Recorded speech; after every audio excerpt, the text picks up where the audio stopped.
What's next? This is a question we're all having to ask and answer more frequently. I'm Jenny Blake, your host of the Pivot Podcast and author of Pivot, The Only Move That Matters Is Your Next One. For show notes from this episode, visit pivotmethod.com/podcast. If change is the only constant, then let's get better at it. Here we go. This week's episode is a little different than the usual. It is part of a series that I did at the inaugural Podcast Row held at Stand Up New York with James Altucher and the fantastic Podcast Row team. This was a pilot. It had never been done before. They invited a bunch of business podcasters and guests to come together and do a crazy packed day of interviews. I had back-to-back 30-minute interviews and was wondering how on earth I could possibly meet the guest, dive into the questions, and close out the interview all within 30 minutes. But somehow we made it happen. And then we did that over and over again. I was thrown into these rooms with brand new people that I didn't know much about. I got their bios maybe 1 or 2 days prior. And of course, I had some say in who I was going to interview as well, so I could make sure that they were a fit for this show. I had a total blast. It actually challenged me to think about how can I be even punchier with my questions when I have more time. Hope you enjoy this episode, and I look forward to your feedback. Hi, everyone. I'm here at Podcast Row in New York City with my guest, Eileen Kenney. Eileen was born and raised in a small coal mining town in Pennsylvania and is the youngest of 6 children. She developed her 2 greatest passions, art and horses, by studying art at the Moore College of Art and Equine Studies at Harcum College, both in Philadelphia. To support her lifelong passion for horses, she's held many diverse jobs and modeled for the Ford and Wilhelmina modeling agencies across many places in the U.S. and Canada. She has a background in film and television in LA with many credits to her name, and she even became a nationally accomplished and licensed trainer and competitor in the U.S. Eventing Association horse world. Most exciting and part of the topic of today's show is in 2016, she partnered with 2 other horse enthusiasts to create Hoofits and launched it to the public in spring 2018. You cannot see them, but there are these delightful children's boots up on our podcasting desk. They're so wonderful. They have a hoof print on the bottom and just this really playful coloring and a little horsetail off the back, and they're just amazing. So Eileen, welcome to the show. Thank you. I'm so grateful to be here. Thank you, Jenny. One of the things that jumped out to me in reading your story was that you wanted to be a horse when you were a child. Well, this all happened when I was a little kid growing up on the mountain, like the Waltons. We didn't have a lot of money and we got outside a lot. There was no internet or smartphones or anything. So we'd gather outside with a bunch of kids and we'd gallop around and make little horse stick jumps and stuff and jump over them and pretend we were horses. And, we'd have little pieces of twigs we thought were whips, and we'd gallop and jump and have these courses and all that. And it was fun because it was very freeing and we could use our imaginations. And it was just, I've always had a passion for horses and it made sense to me. So, which is ironic, fast forward all these years later, that I came up with a product that inspires these kids to go out and jump around and pretend they're horses and leave hoof prints. Full circle. I think it's so incredible seeing how people's childhood passions really do continue to be a thread. Who wants to grow up? Nobody. Adulting is hard. Adulting is hard. I know. And you put it so well. One should get involved with something that you like, because statistically, socially, and globally, the answer is always better when you do something that you love. Doesn't matter whether you're a bus driver or a CEO. That is true. That is true. As an entrepreneur, and I'm sure you've heard on all the other podcasts you've done with entrepreneurs, it's really freaking hard. You will go up against walls and you will spend time and anxiety worrying about everything to get this product or whatever it is you have to market.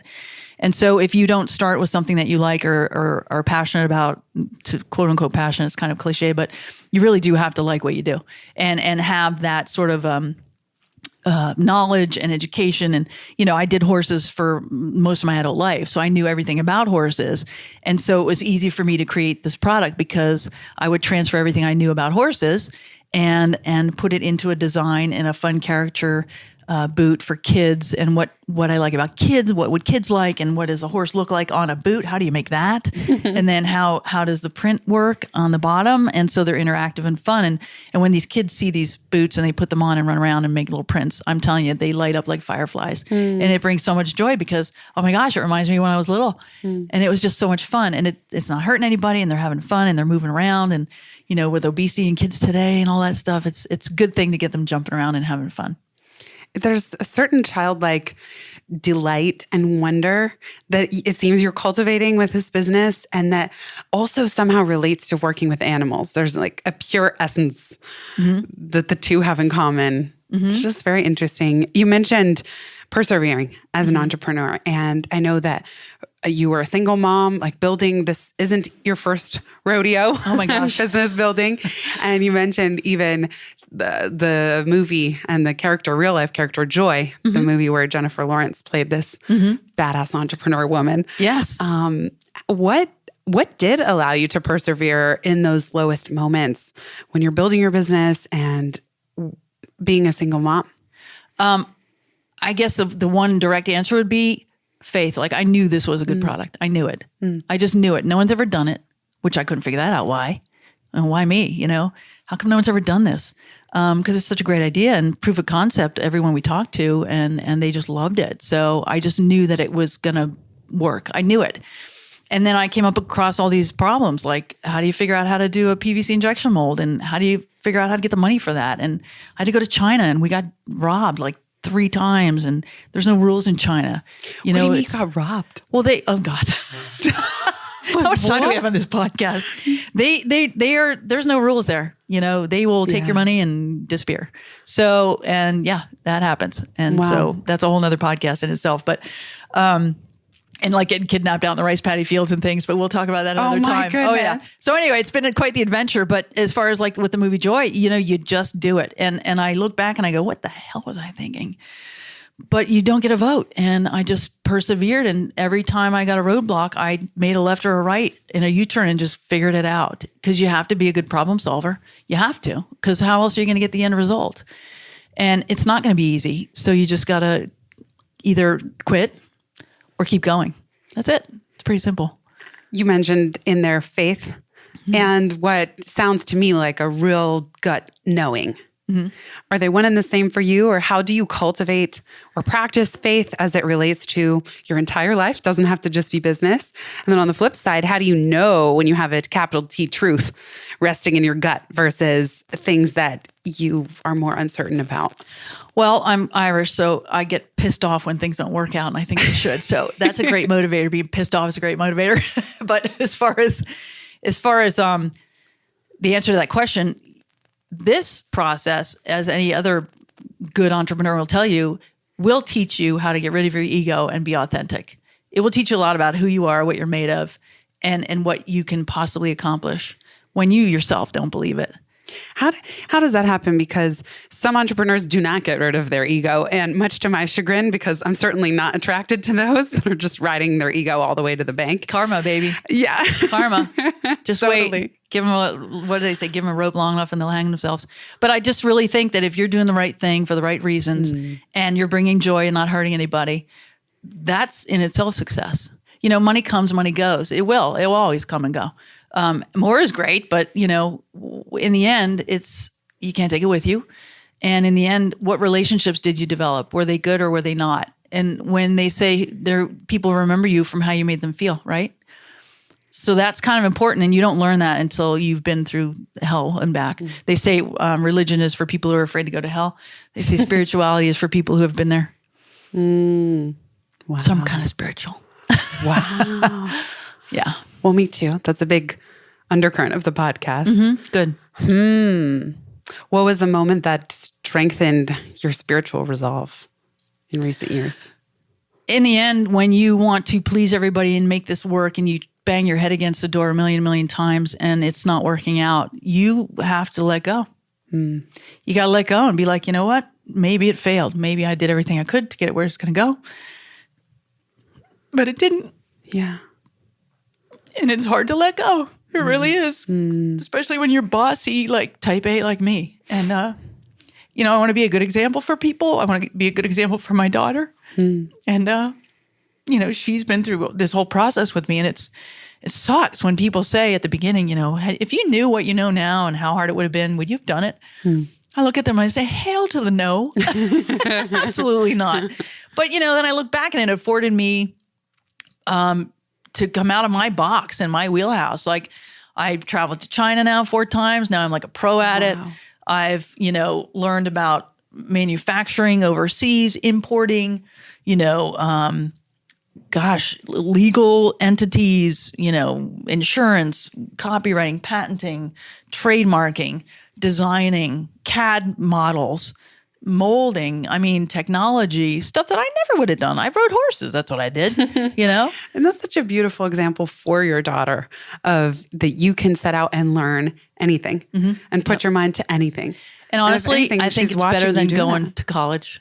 Oh, yeah. Hands-on, getting out there and doing it and learning it. And it's not easy, but you know what? It's worth it. It really is. Because when these kids put these boots on and these people see them, they're just like, it takes them out of their normal life. And they're like, oh my gosh. And you see this little twinkle in their eye and this spark of childhood again. And it's just fun. It's really fun. These boots are made for walking. That just came into my head. Giddy up and gallop on, baby. Yes. I'm dying to ask you because I'm very passionate about animals and specifically animal intelligence and intuition and love that's possible in communication. One of my favorite episodes that I mentioned to you before we hit record is with Cy Montgomery. I interviewed her on her book, The Soul of an Octopus and The Good Pig, both fantastic books. So I'm curious to know, what does horse training or communicating with horses, what have you applied from that knowledge that you've built your entire life to entrepreneurship? That's a wonderful question. So horses, for me, I've always had a passion for them. And as you know, horse people, once they love horses, it's like it's like in their blood. Yes. You either love them or you hate them. So, and they're a lot of work, but they're amazing sentient beings. They're very smart. They have a great memory. And they're very communicative. Their body language is amazing. And I was sort of a pinhooker. I would, take horses that were deemed dangerous and that were going to be euthanized. And I would buy them for $1 and I would do horse whispering. How do you do horse whispering? What was You communicate with them. It's like the string that attaches you to them, that invisible string. When you learn to read them, they're very, very communicative with their body language. If they can feel a fly on them, why would we be beating them with whips and sticks? So they're amazing animals, and they teach you about how to quiet yourself and how to listen and how to communicate back and forth with them. And what's great about horses is they learn from very simple right and wrong, pressure and release of pressure. They don't care about accolades and winning medals like human beings and, oh, you're so great. They could care less. They want comfort and safety and a leader. And so if you can do that with them, they will do anything in the world for you. And it's amazing to me, looking back, what they actually do for us. They let us climb on their backs. They let us jump them over big things. They gallop around and, over hill and dale. They race the sport of kings and they break down young horses, and it's all about the money. They're amazing creatures. They really are. So how that applies to the business, like I was telling everyone else before, they don't take a break. You don't get a vacation. They don't, spend Christmas.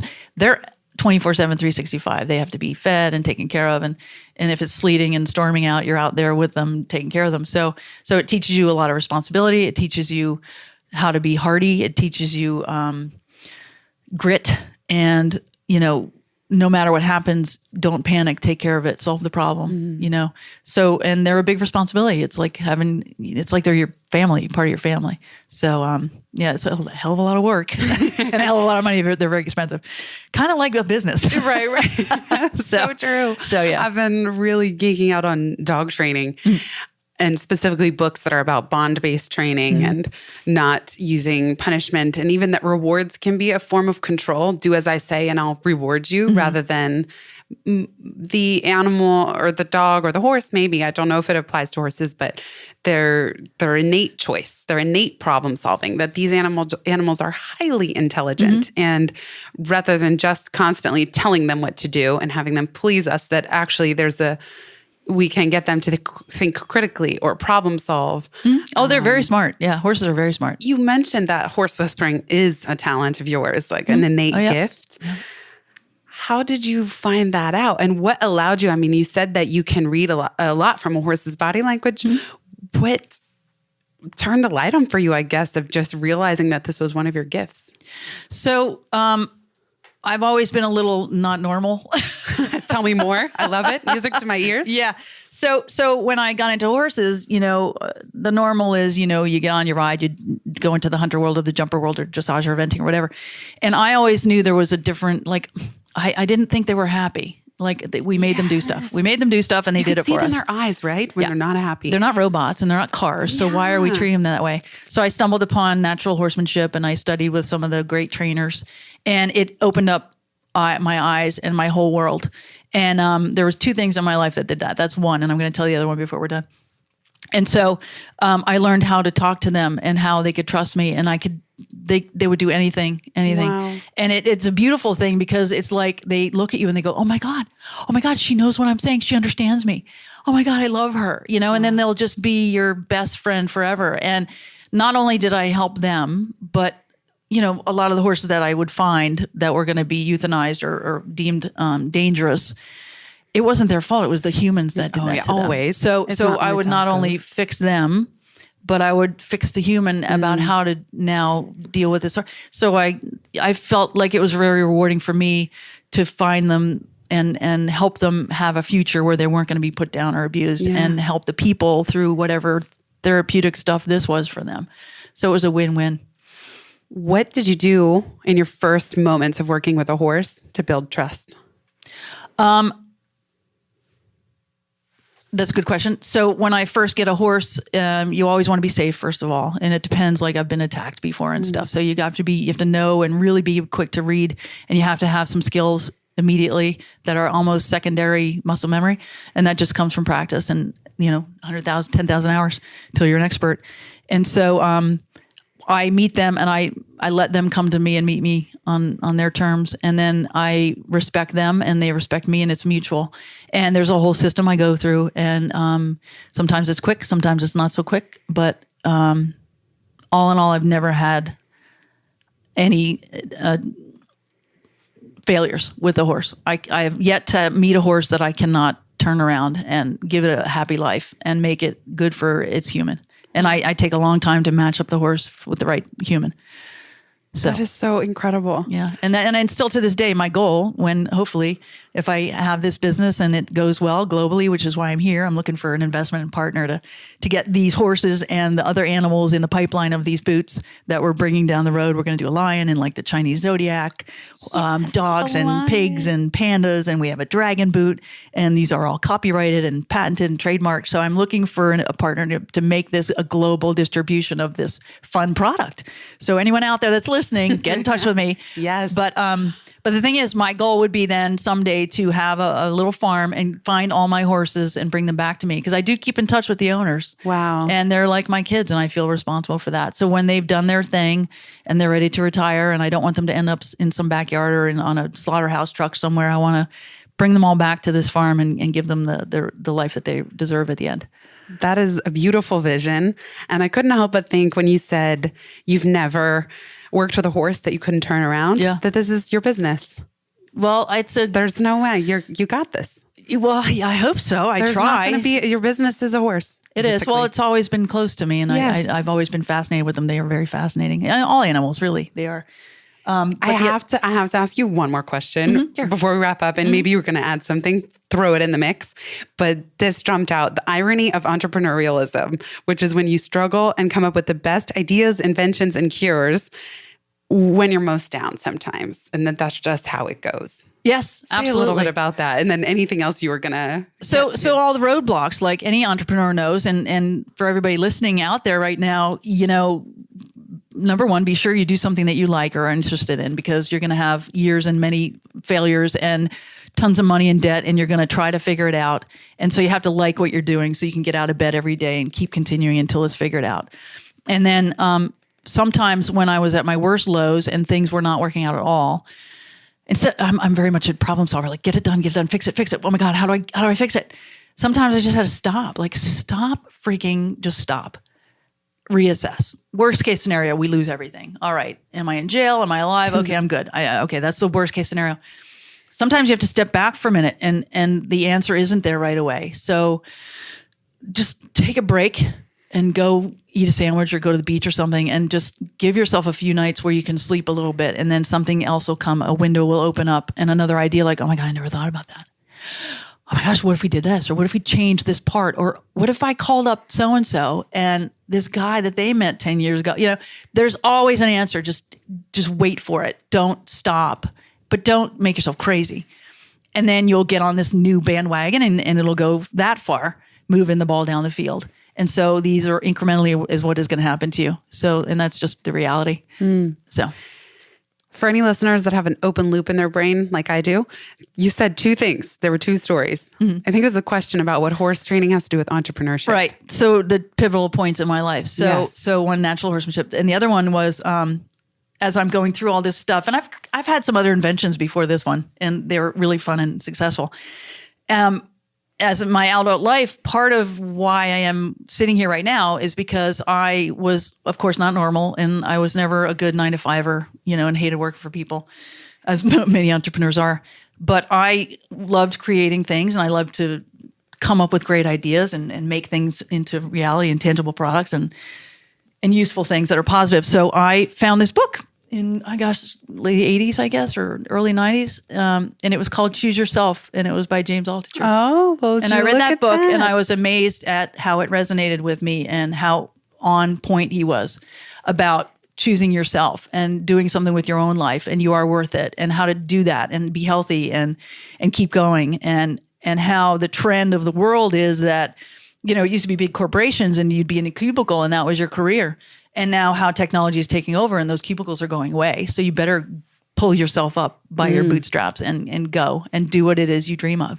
Another great boot metaphor. Yep. The perfect giddy up, pull yourself up by your bootstraps. Eileen, this has been such a joy. What a beautiful last note to end on. Where can people find you and your beautiful boots if they want to keep in touch? Yes, absolutely. So we're on Amazon now. And until my next platform, my next partner or investor or company comes and finds us to go global. Hint, hint. For hint, everybody out there, pass the word around. Yes. You can go to hoofits.com, and it's HOOF as in fun, ITZ as in zebra. And we do have a new zebra coming out in our pipeline of all these animals. And so you can go to hoofits.com and check out the product. They're great, fun, interactive women and children's rain boots that leave hoof prints. And we have more animals coming down the pipeline. And if you want to find me, my name is Eileen Kenney, and my email is kennysport@gmail.com. So it's KENNEYSPORT. And you can reach out to me. I am happy to help you in any way. You entrepreneurs out there, if you need some advice or connections or are at a standstill where you're trying to get an answer about something, I sure as heck will bend over backwards to help you in any way I can. That's really amazing. Thank you so much, Eileen. And let's, everybody listening, return the favor and check out the boots. They really are awesome. And we're happy to help you, the Pivot Podcast community, in any way that we can as well. Thank you. I'm so grateful, Jenny. Thanks for having me on. Likewise. Take care. Bye-bye. Bye.